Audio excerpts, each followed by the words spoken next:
are, 2013. Here's what we're going to cover today.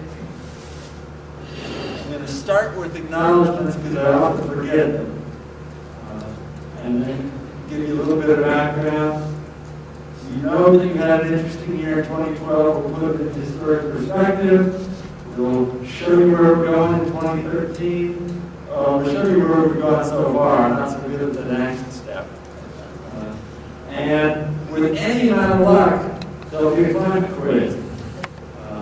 In fact, just to get in the mood for this climate quiz, let's have a climate quiz. One question. You know what town you're in? Yes.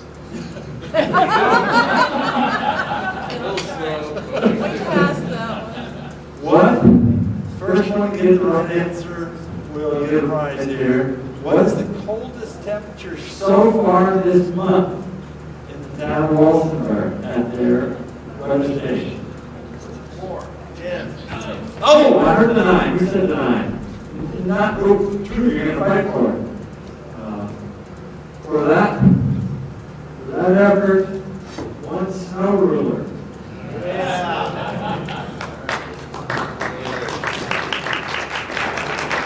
Last year in April, it got to freezing once or twice, but just barely. So it's a totally different year. You know that. We'll get to the rest of the quiz later. Okay, what are the acknowledgments that I want to say? This is something like the 10th time I've been here, and I want to really thank you guys, the Arkansas River Basin Water Forum.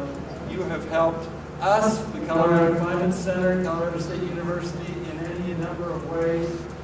One is several of you have been promoters, users, and encouragers of the Colorado Agricultural Meteorological Network. I'll show you something about that momentarily. You may or may not know it, but it was through the forum that you launched our Rain Gauge Volunteer Network in Southeast Colorado. And I'll show you an example of that. I'm going to switch to something that distorts less. Hello? Okay. And I think in my first 25 years on the job at CSU, I probably only came to Southeast Colorado maybe once every other year. And since then, I've been to Southeast Colorado multiple times every year. And I'm more qualified to do my job as state climatologist. And so thank you for that.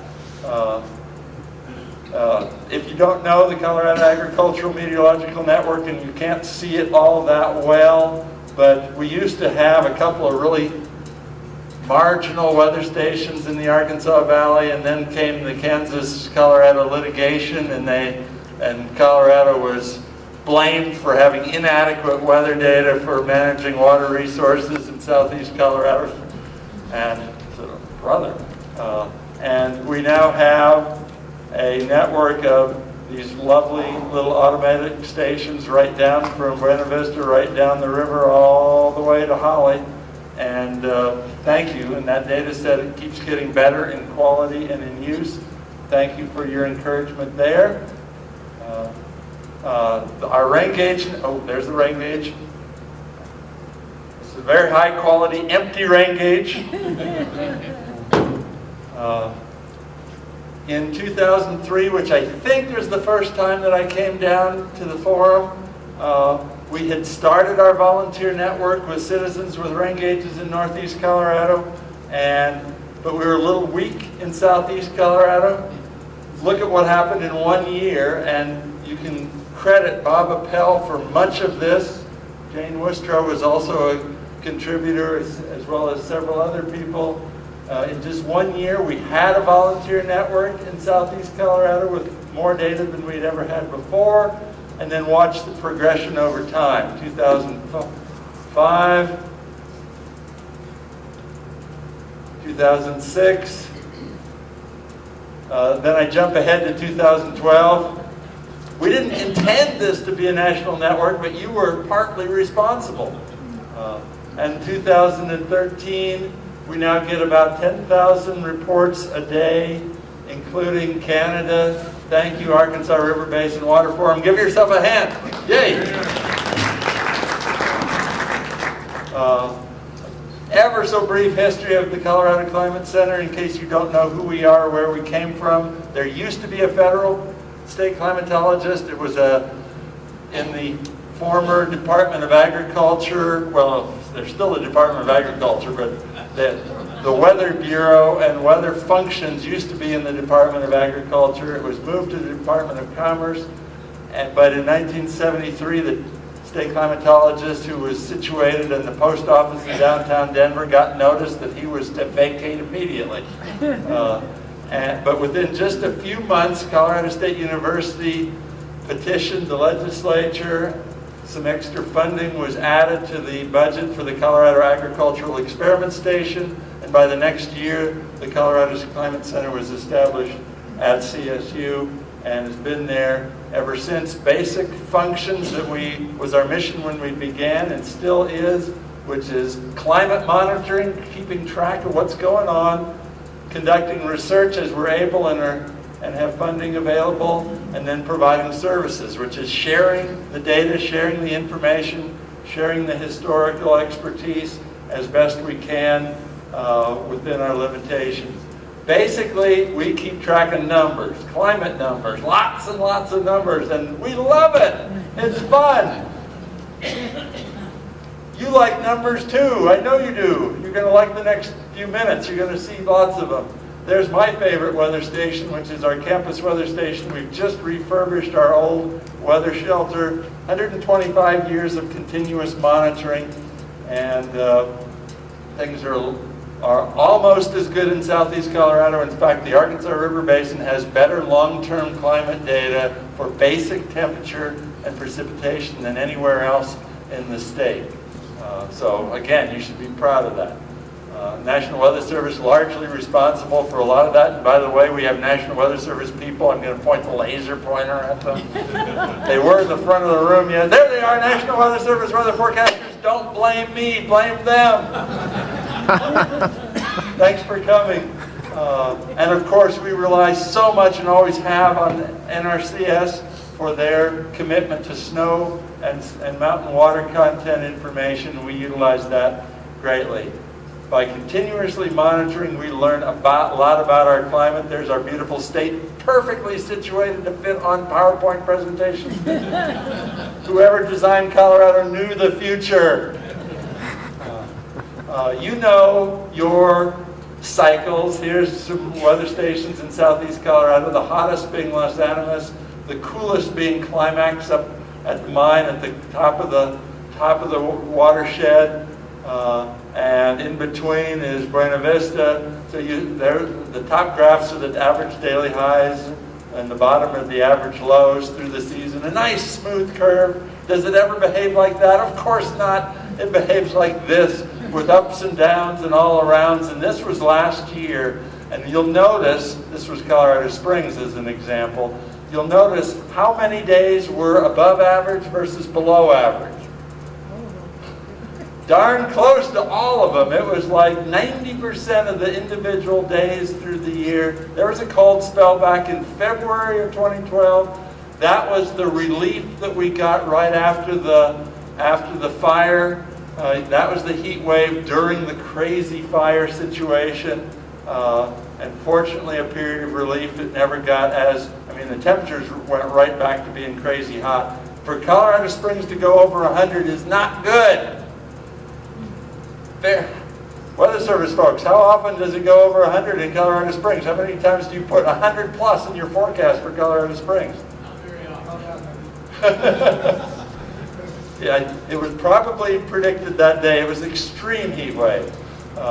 You also know where you fit in on the great picture of precipitation, the Gulf moisture, the Pacific moisture, the mountains that fortunately squeeze something out. When we come into our own basin, find your place in the Arkansas. There we are from the headwaters, Lake County, down through high mountain deserts, essentially in the valley bottoms because the surrounding mountains get the moisture. then come out through the canyon, and there we go out on the plains. The driest portion of southeast Colorado, but fortunately you have headwaters, and boy, you've got to be happy you've got your headwaters that peak up into the central part of the mountain chain. If you were just draining the south side of this, you would have more trouble than you have already. So that's not a very big area you got, and you've reached a little farther here and there in those headwaters outside of the basin, but that is precious high country for giving water to this basin. What are you looking at there? Average monthly precipitation based on 30 years, January through December, for the high portion of the basin. There is your Salida station, your Buena Vista station, and then on up to Climax and Fremont Pass, the high wet where you actually do get winter moisture, and then you see the summer peak when the monsoon kicks in, the dry June that normally goes in between them.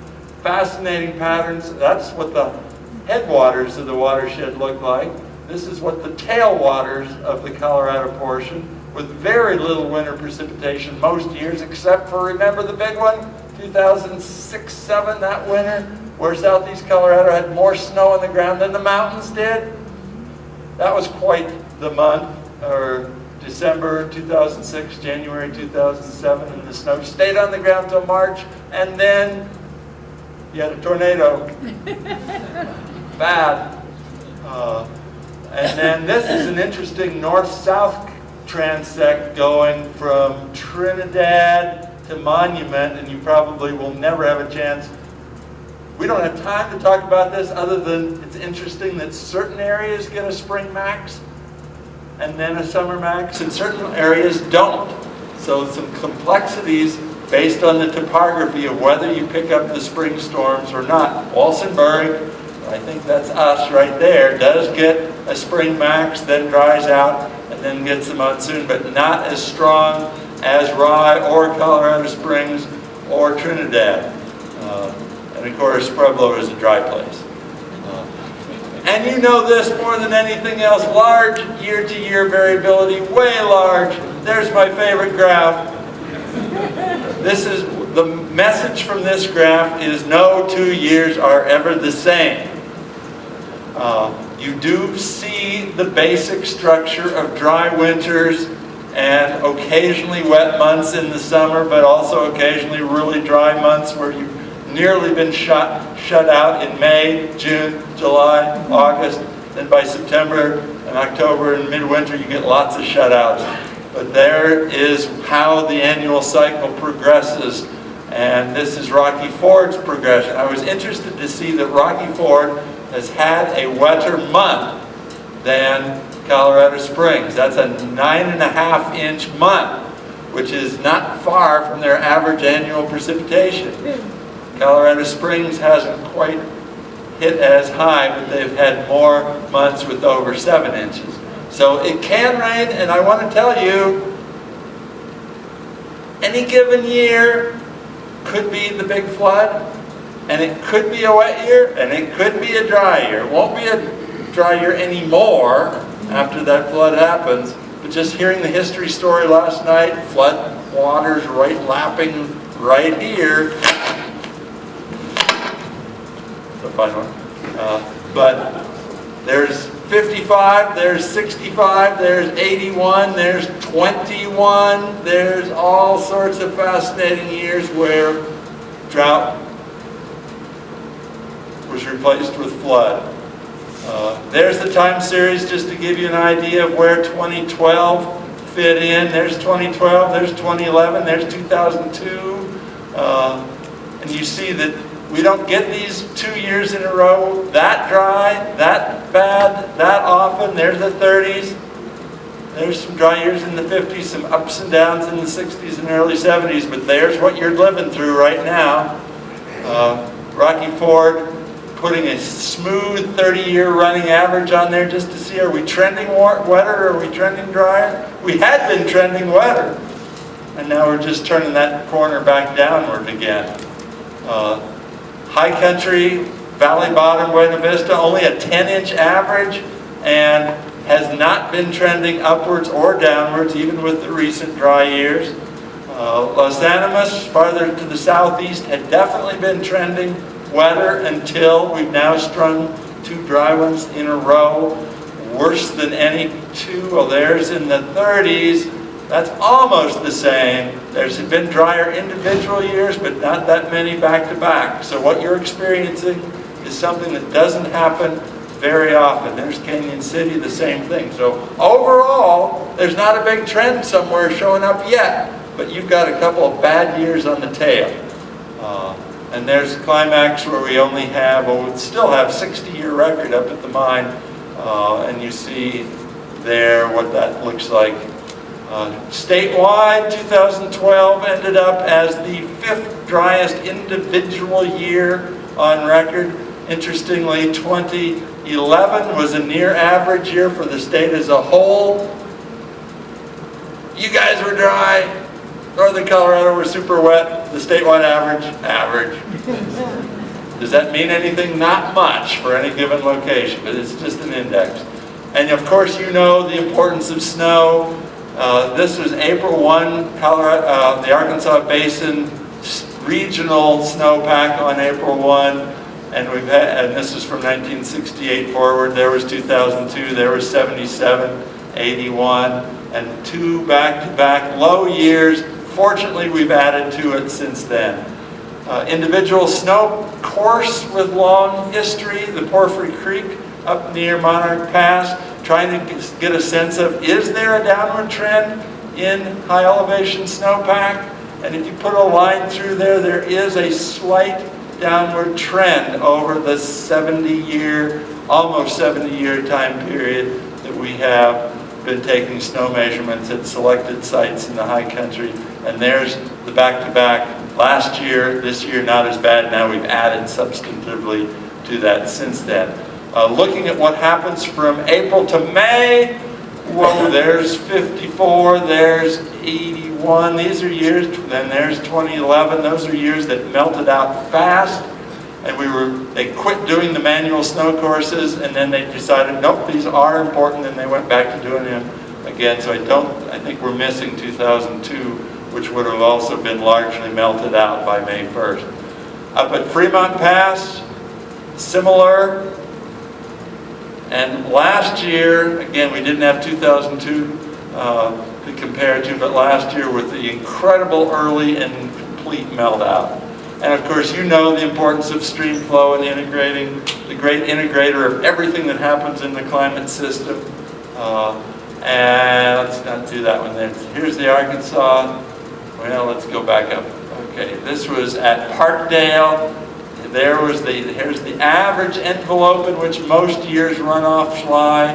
That's where the 2012 runoff came. At or below minimum flow of record, and then at base flow, and then it was so little flow that it froze up and the gauge was not helpful during the winter. When we came back out of ice, there we are at record low base flows.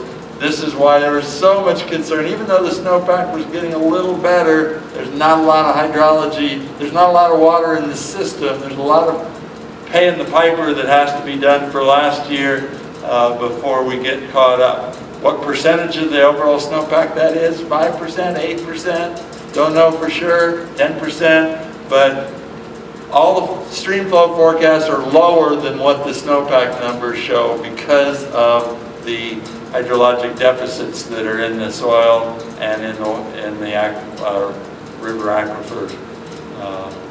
And there you see last year in historic perspective. Here's the Arkansas River, total volume flow for the water year. That's how we compared to 2002, to 77, to 50, to 34, and I forget which year was that, 1902, some of the lowest.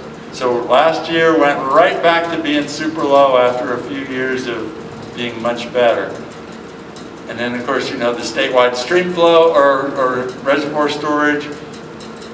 That was the great descent from the huge water we had in '99 to the drought of 2002. It took several years to get statewide reservoirs back up And again, this is an index. It doesn't tell you anything about what's happening at any individual reservoir, but overall, statewide, we finally got back above average, and then 2012 again. So, like it or not, drought visits, it's been visiting, the dust has been visiting. We thought that with the years of the Conservation Reserve Program and the improved range conditions and the taking of marginal croplands out of production and replacing them with grassland, that dust would not come back. Dust has come back, and dust will come back in times of extreme drought, and you've been living it and seeing it here. And here is the ramp up of our latest drought. There's what the 2002 looked like compared to the 30s, compared to the 50s, compared to the 70s. Again, this is a statewide indicator. Just, how are we doing time-wise? We got to keep flying. Okay, watch this fast. There was national drought conditions at the end of the 2010 water year. Just yellow is a normally dry, something you might expect to see one in every 3 to 5 years, not a big deal. So that's where we were in 2010. Check out Texas. There where we were at the end of the 2011 water year, where northern Colorado just had water galore, and you were sharing in the Texas, Oklahoma, New Mexico drought. Part of that was accentuated by this warm temperatures. There was last March, April, May, June, July, August, September. Every month of the water year of the growing season was above to way above average over all regions of the state of Colorado. March, do you remember the trees were even thinking about budding out in Leadville when we met last year? And this year they're not even, well, they're thinking about budding out in Pueblo, but in the next week, a lot of life is going to come to vegetation down here. But it's been a totally different year to compare to. The heat of last June, amazing. Again, there we were at the end of the 2011 water year. There we were at the end of the 2012. Watch that transition again. 2011, 2012, 2011, 2012. Drought spread widely. What's been happening since then is the drought's been getting eaten away on the eastern fringe, more recently on the northern and northeastern side. We'll come back to that apparently. Just putting in perspective, last summer's temperatures were among the hottest we've seen in 120, nearly 25 years of monitoring in the Arkansas Valley. But this winter just ended has been a very average, even a little bit on the cool side winter, and the same is true, actually the spring is very much on the cool side. So it's not like a systematic upward warming trend. It's spring and summers have been the warmest, but not this spring, and again the winters haven't been showing any particular trend in recent years. Statewide, there we were last spring, only 1934 to compare to. In terms of summer temperatures, nothing to compare to. We eclipsed the heat of the 30s, warmest year on record for the state. So what about this winter? Here's our temperatures. We were still running warm going into November, and then we've been on the cold side, especially on the western slope, throughout January, February, March. Now April's going to dip even deeper off this. So taking a different path than last year. Colorado Springs temperatures, instead of being on the warm side, which they continued to be October, November, December, now we're oscillating more typically with some above and some plenty below. Watch this, yay! Here's the snowpack water content. There's the average. There was last year. There is this year, which was behaving a whole lot too much like last year. And then came the last 2.5 weeks. And have you recovered to your normal peak? No. Does this mean you have your percents of average start to look really good because the averages are descending, but the actual water is still short? So don't forget that. You are not up to the average peak basin-wide snow water content. You are well below it, but you have made significant recovery compared to where we were. Compare this to the upper Colorado, they have almost recovered to their average peak. And the South Platte, with this amazing surge, has nearly recovered to their average peak. But the ARC has not, but has made good progress. And then I just wanted to show you what your neighbors are still dealing with. This is southwestern Colorado, which has not gotten the precipitation from these recent storms and has not been as cold. They did get some. They have very dirty snow. And every day it warms up, their snow is coming off already, whereas yours is still holding up there. So beware that we're not all having the same game. Don't have time to go over this. You can just watch and say, isn't this something? All right, this is the point that I wanted to show you. The drought has been getting better. They went from drought to flood in the Mississippi. A lot of more water up here in the northern plains. Nebraska has improved. Kansas has improved. The Arkansas Valley, and the lower Rio Grande are now the drought epicenters of the country. Are you happy about that? No. Your headwaters are a little better, but again, from here eastward, there has been precipitation, but just not enough to keep up with anything. What comes next? This was the stream flow projections as of April 1st. They have improved, but this was 49%, 56%, 54, 56, 57, 41, 45. Those were lousy percents of average projected stream flow. Again, the forecasts have improved, but they have not improved to average or above. So beware of that. There's a sense of the improvement.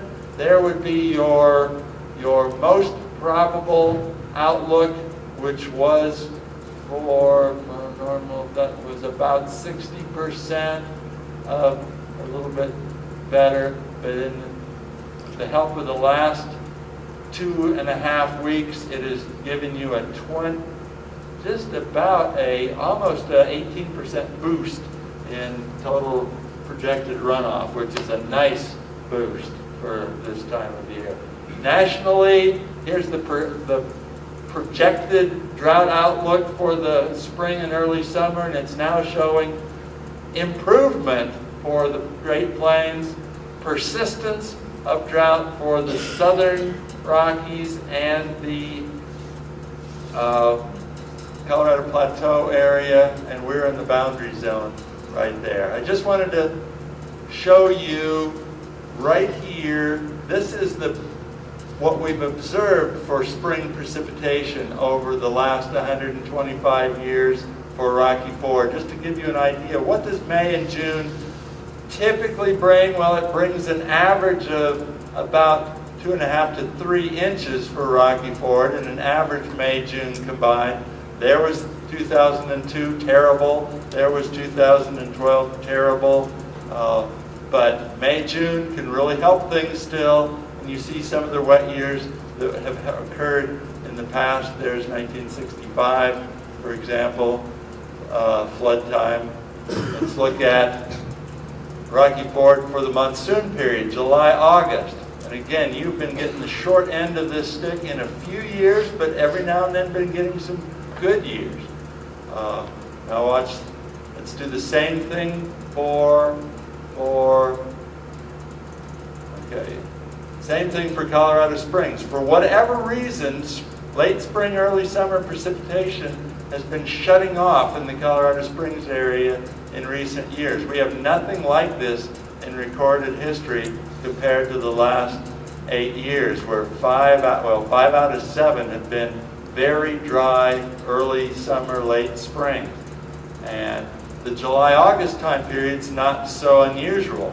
But when you combine it for the whole May through August, again, short end of the stick, similar to a few years during the 30s and the roller coaster ride. How about this for variability from 64 to 65? I do want you to know, any of you who are just flat out climate junkies, every week we do a drought assessment for the state and the region. Some of you are already on that email list.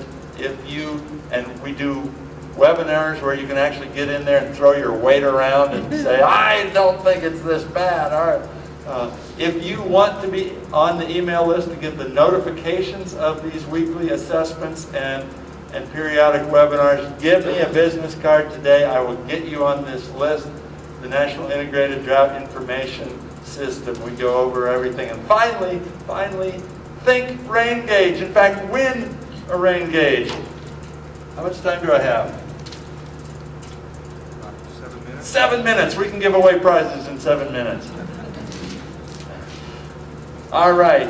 Here's a very important question. Whoever gets the closest, the quickest, gets the right answer. You can only give one answer. If you get wrong the first, don't then try another answer. You only get one try. Last summer, on the 4th of July, at the National Weather Service weather station up at the Climax Mine, the temperature hit 65. 43. 68. 80. 62. 30.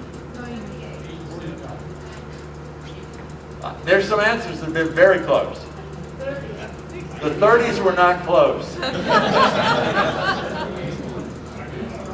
Oh, I heard it. It started with a 7. Who said 78? You said 78? It hit 78. You know how unusual that is to hit 78 at the Climax Mine? 4th of July. This is, how many times did you see 78? About once. They lived there. What years were you there? My folks moved there in right after World War II, and they picked up our house and moved it down to Leadville in 61. Literally moved the house down. Yeah, and all of us with it. Yeah, 78 up at 11,000 feet just doesn't happen. That's not a good thing for Colorado water resources. On track right now, it probably won't happen this year again. But wow, so you get a choice of a Kokoraz t-shirt or a precipitation map for the, and your size is large or extra large? There you go. Now you have to be a rain gauge volunteer. Okay. I'll give you a hint. The average annual precipitation right here in Walsenburg, about 18 inches. It's wetter than quite a few other places along the I-25 corridor and eastward. 18, so that's a piece of information, 18 inches. To the nearest hundredth of an inch, how much rain fell in rain and melted snow in calendar year 2012? Write down your answer. Write down your answer. How much precipitation fell in 2012 to the nearest hundredth of an inch? The winner gets a beautiful rain gauge. 9.5. All right, you got your numbers all written down? All right, how many of you said less than 5 inches? You're out. How many of you said more than 15 inches? You're out. Okay, so it's between 5 and 15. How many of you said between 5 and 7 inches? You're out. How many of you said between 12 and 15 inches? You're also out. So that puts us between 7 and 12. So if all those who said 7 and 12, put up your hand. Okay, quite a few in the running. Let's just start here. I'll start listening. Here, let me. 9.2. 7.25. 8.12. 9.5. Okay, I've heard some very close numbers. How many of you said between 9 and 9.5? Only 2 in the running. What did you say? 9.2. 9.5. The grain gauge is yours. Good work.